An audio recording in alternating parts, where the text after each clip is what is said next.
Dear student, आप सभी को नमस्कार। आज हम लोग झारखंड बोर्ड के टर्म 2 सेट नंबर 2 का सॉल्यूशन करने जा रहे हैं, जिसमें से पहले हम लोग सेक्शन ए का सॉल्यूशन कर रहे हैं। सेक्शन ए में हमारा पहला क्वेश्चन है लेविस डॉट स्ट्रक्चर ड्रॉ करना है H2O मॉलिक्यूल का।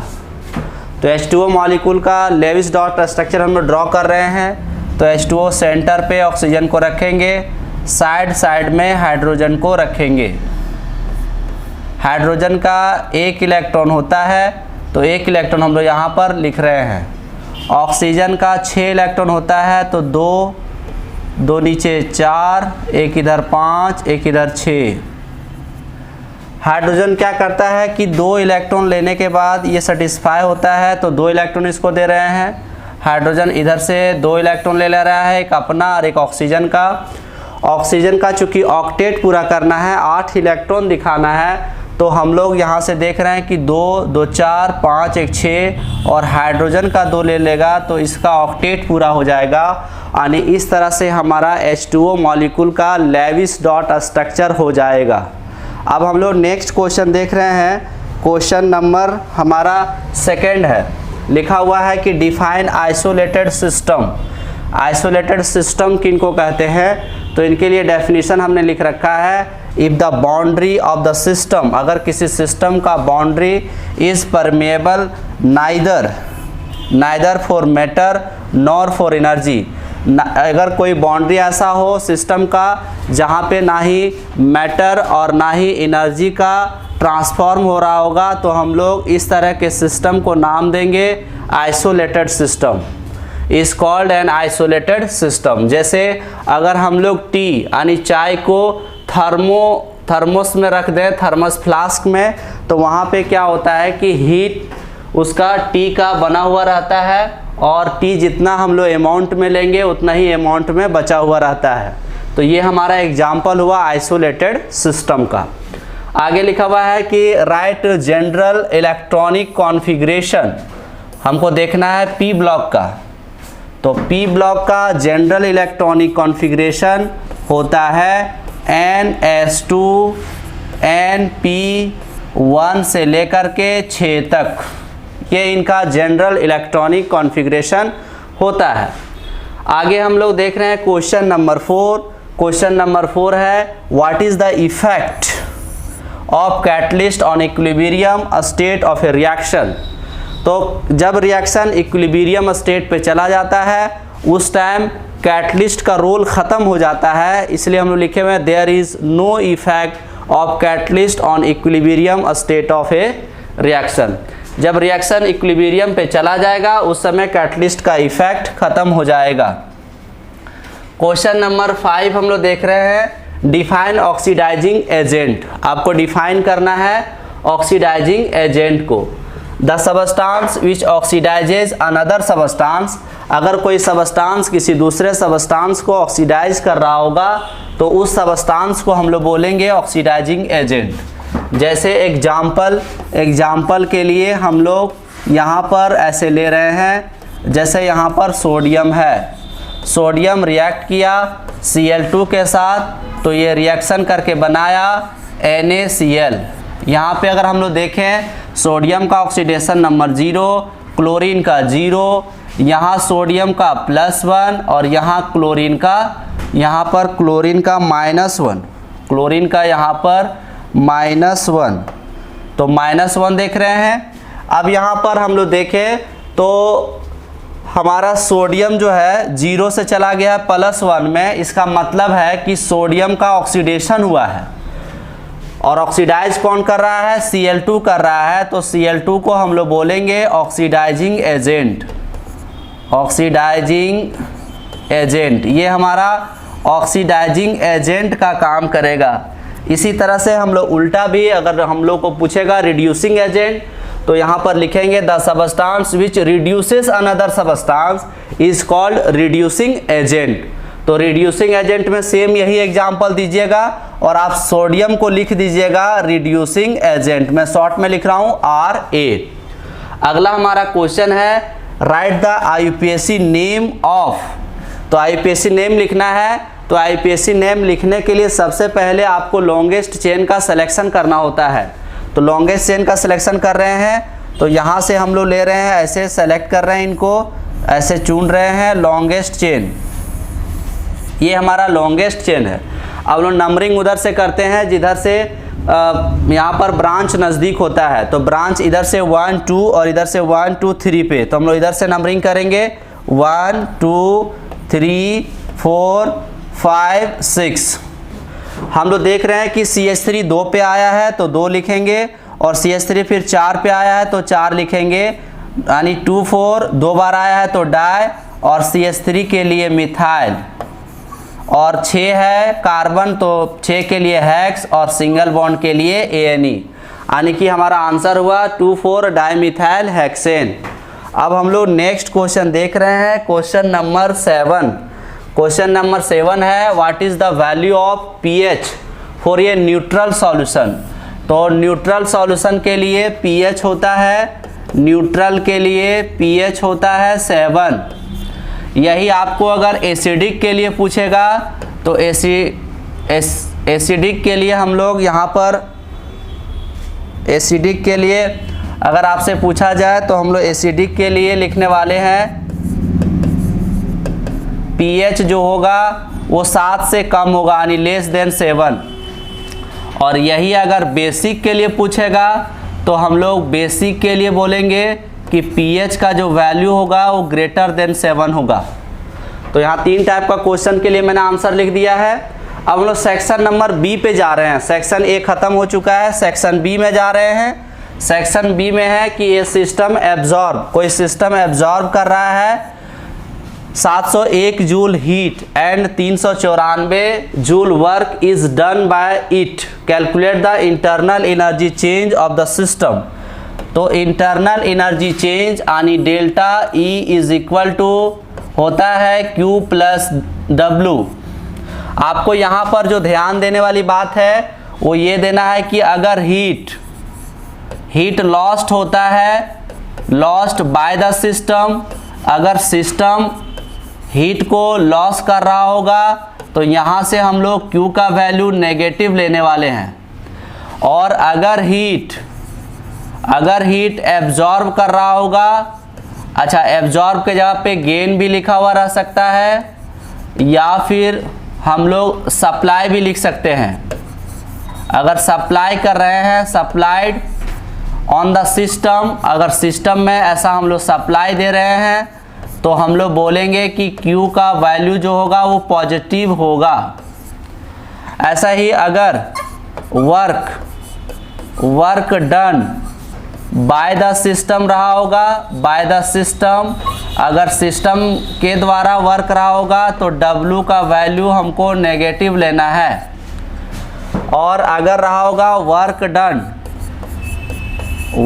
डन ऑन द सिस्टम, अगर सिस्टम में वर्क डन रहा होगा तो हम लोग लेंगे W का वैल्यू पॉजिटिव। तो ये आपको साइन कन्वेंशन का ध्यान रखना है। अब यहाँ पे लिखा हुआ है, क्वेश्चन में लिखा हुआ है कि एब्जॉर्ब कर रहा है, इसका मतलब है कि Q का वैल्यू पॉजिटिव लेना है, और वर्क डन बाय हो रहा है, इसका मतलब W का वैल्यू नेगेटिव लेना है। तो यहाँ से हम लोग लेंगे कि गिवन हम लोग लिख सकते हैं कि Q हमारा पॉजिटिव है चूँकि एब्जॉर्ब कर रहा है 701 जूल, और W चूँकि हीट को क्योंकि वर्क डन बाय हो रहा है इसलिए -394 जूल। अब इसी डाटा को पुट करते हैं तो delta E is equal two plus 701 joule plus -394 joule. इसको सिंप्लीफाई करते हैं, प्लस 701 जूल प्लस यहाँ पर हो जाएगा माइनस, तो हम लोग देख रहे हैं माइनस यहाँ पे कर रहे हैं -394 जूल। इसको सिंप्लीफाई करेंगे तो प्लस 307 जूल आएगा, यानी कि internal energy therefore internal energy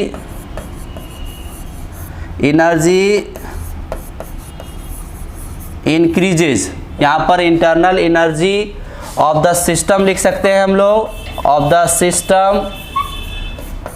the system increases.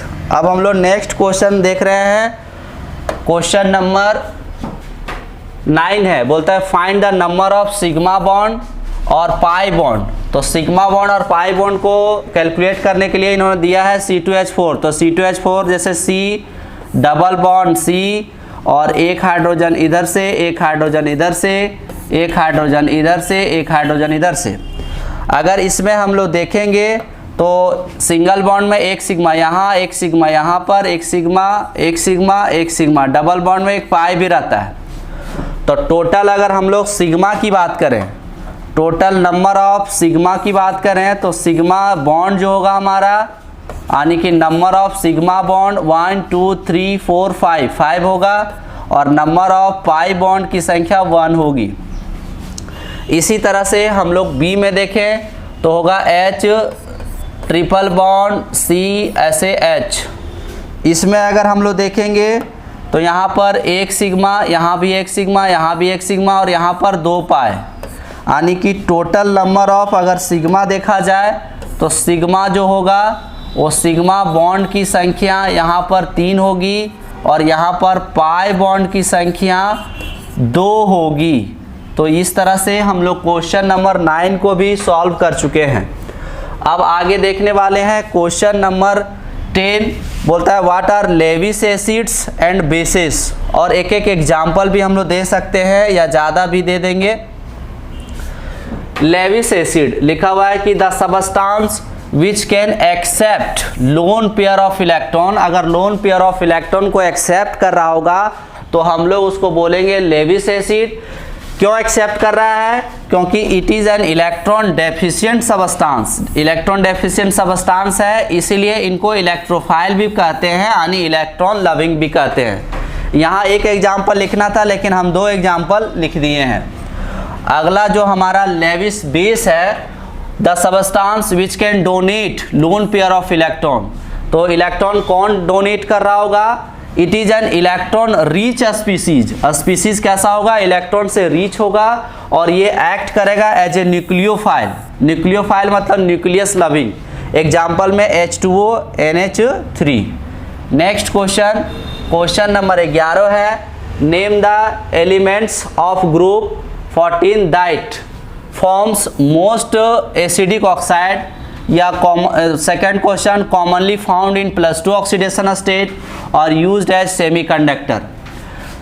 तो यहाँ पर जो एलिमेंट है जो ज़्यादा एसिडिक होता है ग्रुप 14 का, वो हमारा कार्बन है। तो आंसर ए का हो गया कार्बन। +2 के ऑक्सीडेशन स्टेट में पाए जाने वाले ग्रुप 14 एलिमेंट हैं लेड, और ग्रुप 14 का वैसा एलिमेंट जिसको हम लोग सेमीकंडक्टर में इस्तेमाल करते हैं तो 2 एलिमेंट हैं, जैसे सिलिकॉन और जर्मेनियम। तो इस तरह से एक एक लाइन का हम लोग आंसर लिखे हुए हैं और शॉर्ट में लिख रहे हैं। नंबर आपको नहीं कटेगा, पूरा मार्क्स दिए जाएंगे, ऐसे ही आपको एग्जाम में लिखना है। आगे लिखा हुआ question number 12, what is the disproportionation reaction. Disproportionation reaction किसको कहते हैं? एक एग्जाम्पल देना है। हम लोग बोल रहे हैं कि the chemical reaction in which an element oxidises, एक ही एलिमेंट ऑक्सीडाइज हो रहा होगा, एज वेल एज रिड्यूस, और वही रिड्यूस हो रहा होगा। तो इस तरह के रिएक्शन का नाम है डिस्प्रोपोर्शनेशन रिएक्शन।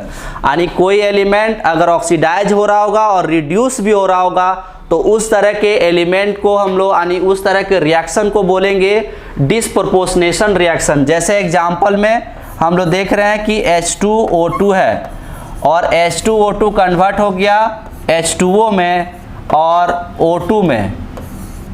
बैलेंस करने के लिए यहाँ हाफ लगा रहे हैं। तो यहाँ पर ऑक्सीजन हमारा -1 ऑक्सीडेशन स्टेट पे है, यहाँ पर -2, यहाँ पर 0। तो हम लोग ये देख पा रहे हैं कि यहाँ पर -1 से 0 चला गया, मतलब इसमें ऑक्सीडेशन हुआ है, और ये -1 से -2 चला गया, इसका मतलब ये रिडक्शन हुआ है। तो हम लोग बोल रहे हैं कि यहाँ पर एक ही एलिमेंट है हमारा ऑक्सीजन जो ऑक्सीडाइज भी हो रहा है और रिड्यूस भी हो रहा है। तो इस तरह के रिएक्शन का नाम है disproportionation reaction. Question number 13, how will you convert benzene into, benzene से कन्वर्ट करना है तो बेंजीन से बनाना है नाइट्रोबेंजीन, तो बेंजीन यहाँ पर ऐसे बनाना है और नाइट्रो ग्रुप लाने के लिए लिखते हैं कॉन्क HNO3 और प्लस कॉन्क H2SO4। तो ऐसा करने से बेंजीन के किसी भी एक कॉर्नर पे NO2 चला आता है, यही नाइट्रोबेंजीन है। अगला है बेंजीन टू क्लोरोबेंजीन, तो बेंजीन हमारा है और बेंजीन से क्लोरोबेंजीन बनाना है, मतलब Cl2 कैटलिस्ट इस्तेमाल करेंगे FeCl3, तो यहाँ से क्लोरीन ग्रुप हमारा इंट्रोड्यूस हो जाएगा। आगे हम लोग देख रहे हैं बेंजीन से बनाना है इथाइल बेंजीन, तो बेंजीन ये रिएक्शन का नाम है फ्रीडल क्राफ्ट अल्काइलेशन रिएक्शन। तो इसमें से हम लोग क्या करेंगे, इथाइल लेंगे, C2H5 Cl लिए हैं, यहाँ पर C2H5 Cl, और हम लोग कैटलिस्ट लेंगे एनहाइड्रस AlCl3। तो यहाँ पर बेंजीन रिंग पे किसी एक जगह पे चला आएगा C2H5, इसी का नाम है इथाइल बेंजीन। सेकंड लेक्चर का हम लोग लास्ट क्वेश्चन देख रहे हैं, क्वेश्चन नंबर 14। हमको ज्योमेट्री और शेप को डिस्कस करना है H2O के और NH3 मॉलिक्यूल के on the basis of hybridisation. तो कैसे डिस्कस करते हैं देखते हैं। हम लोग H2O को पहले डिस्कस कर रहे हैं। तो सबसे पहले जिस मॉलिक्यूल का हम लोग को ज्योमेट्री और शेप डिस्कस करना होता है, उस मॉलिक्यूल में देखते हैं कि सेंट्रल एटम कौन है। सेंट्रल एटम उनको कहा जाता है जिनकी संख्या सबसे कम होती है। तो अगर आप यहाँ पर देखिएगा तो हाइड्रोजन की संख्या 2 है और ऑक्सीजन की संख्या 1 है, यानी कि ऑक्सीजन हमारा सेंट्रल एटम है। Oxygen is the central atom in H2O। H2O में ये सेंट्रल एटम है। इस सेंट्रल एटम का कॉन्फ़िगरेशन किया जाता है सबसे पहले। तो ऑक्सीजन 8 होता है, कॉन्फ़िगरेशन करिएगा तो 1s2 2s2 और 2p4। जितना भी बॉन्डिंग का बात होगा सभी वैलेंस इलेक्ट्रॉन के बारे में ही बात किए जाएंगे। तो यहाँ पे वैलेंस इलेक्ट्रॉन हमारा 2s पे पड़ा हुआ है और 2p पे पड़ा हुआ है। हम लोग देखने वाले हैं valence shell electronic configuration of ONGS ground state में देखने वाले हैं। तो ग्राउंड स्टेट में हम लोग ले रहे हैं कि हमारे पास 2s है और हमारे पास 2p है। 2p 2s में इलेक्ट्रॉन 2 हैं तो एक ऊपर एक नीचे भरेंगे। p में 4 इलेक्ट्रॉन है तो एक ऊपर भरा जाएगा, एक ऐसे भरते रहेंगे एक एक अकॉर्डिंग टू हंट्स रूल। जब बच जाएगा तो हम लोग पेयरिंग करना स्टार्ट करेंगे। उसके बाद लिखेंगे valence shell electronic configuration of oxygen in ES मतलब एक्साइटेड स्टेट। तो एक्साइटेड स्टेट में हम लोग देखते हैं कि कैसे इलेक्ट्रॉन को एक्साइट किया जाता है। एक्साइटेड स्टेट में हम लोग देखते हैं कि मॉलिक्यूल में कितना बॉन्डिंग हो रहा है। तो ऑक्सीजन में देख रहे हैं कि हाइड्रोजन एक बॉन्ड बना रहा है, हाइड्रोजन एक बॉन्ड बना रहा है, यानी कि यहाँ पर 2 बॉन्ड है। इसका मतलब है कि 2 अनपेयर्ड इलेक्ट्रॉन दिखाना है। ऑलरेडी हमारा ग्राउंड स्टेट पे 2 यहाँ पर अनपेयर्ड इलेक्ट्रॉन पड़ा हुआ है, तो इसमें से सेम का सेम उतार देना है, आपको कुछ नहीं करना है। अगर ज़्यादा अनपेयर्ड इलेक्ट्रॉन दिखाना होता तो हम लोग आगे ले जाते। आगे लिखेंगे valence shell electronic configuration of oxygen in H2O। तो H2O में देखेंगे तो यहाँ पर ऐसे हम लोग भर लेते हैं, पहले जैसे था वैसे उतार लेते हैं। यहाँ पर 2 इलेक्ट्रॉन, यहाँ पे 2 इलेक्ट्रॉन, यहाँ एक एक इलेक्ट्रॉन। अब अगला हाइड्रोजन आ रहा है बॉन्डिंग के लिए। हम लोग क्या कर रहे हैं, इसको दिखाने के लिए पेन का हम लोग कलर चेंज कर रहे हैं। तो यहाँ पर हम लोग बॉन्डिंग के लिए आ रहा है हाइड्रोजन और हाइड्रोजन आया बॉन्डिंग के लिए। तो हम देख रहे हैं कि S लिया और P लिया, तो S का 1 लिया, P का 3 लिया, तो sp3 हाइब्रिडाइजेशन हो गया इनका। अब इनका अगर हम लोग शेप के बारे में बात करें या ज्योमेट्री के बारे में बात करें तो H2O हमारा ऐसा स्ट्रक्चर शो करता है, ऑक्सीजन ऐसे रखते हैं और इधर हाइड्रोजन, यहाँ पर ऐसे 2 लोन पेयर होते हैं और यहाँ पर ऐसे 2 लोन पेयर होते हैं। तो अगर ज्योमेट्री के बारे में बात किया जाए, ज्योमेट्री, तो इनका ज्योमेट्री टेट्राहेड्रल होता है। लेकिन अगर यही शेप के बारे में बात किया जाए तो शेप इनका हम लोग भी लिख सकते हैं या बेंट टाइप का होता है। अगला डिस्कस करने वाले हैं हम लोग NH3 के बारे में। तो NH3 में देख रहे हैं NH3 में हम लोग डिस्कस करने वाले हैं NH3। तो सेंट्रल एटम हमारा नाइट्रोजन हो जाएगा, यानी कि N is the central atom in NH3। फिर हम लोग क्या करेंगे, नाइट्रोजन का हम लोग इलेक्ट्रॉनिक कॉन्फ़िगरेशन करेंगे। 7 होता है, 1s2 2s2 2p3। फिर लिखेंगे valence shell electronic configuration of nitrogen in GS। तो GS पे यहाँ पर 2s है और यहाँ पर ऐसे 2p है। तो 2s में 2 इलेक्ट्रॉन, एक क्लॉकवाइज एक एंटी क्लॉकवाइज, p में 3 इलेक्ट्रॉन, तो एक एक इलेक्ट्रॉन बढ़ेंगे अकॉर्डिंग टू हंट्स। फिर लिखेंगे valence shell electronic configuration of nitrogen in ES। तो ES में हम लोग देखेंगे कि इसका स्ट्रक्चर कैसा होता है, रफ स्ट्रक्चर। तो नाइट्रोजन से हाइड्रोजन सिंगल बॉन्ड, इसका मतलब 3 बॉन्ड बना रहा है, तो 3 अनपेयर्ड इलेक्ट्रॉन होने चाहिए जो कि ऑलरेडी मौजूद है। तो हमको ऐसे ही इलेक्ट्रॉन सेम उतार देना है। अगला लिखेंगे valence shell electronic configuration of nitrogen in NH3।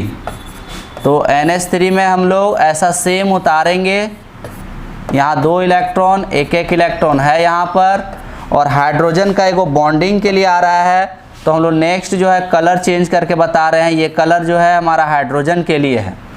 इनका हम लोग ऐसे लेंगे, एक S का और 3 P का, तो हो गया sp3 हाइब्रिडाइजेशन। तो हम लोग NH3 का स्ट्रक्चर ड्रॉ करने वाले हैं। तो NH3 का स्ट्रक्चर होता है नाइट्रोजन, यहाँ से एक लोन पेयर और यहाँ पर 3 हाइड्रोजन ऐसे कनेक्टेड होते हैं। तो इनका ज्योमेट्री के बारे में अगर बात किया जाए, ज्योमेट्री होता है टेट्राहेड्रल। और अगर हम लोग शेप के बारे में बात करें तो शेप होता है ट्राइगोनल पिरामिडल।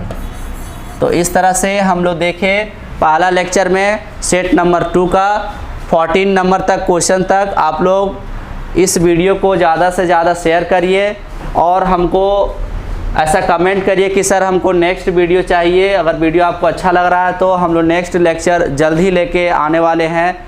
आप लोग इस वीडियो को तब तक देखते रहिए। इसी के साथ आप सभी को नमस्कार।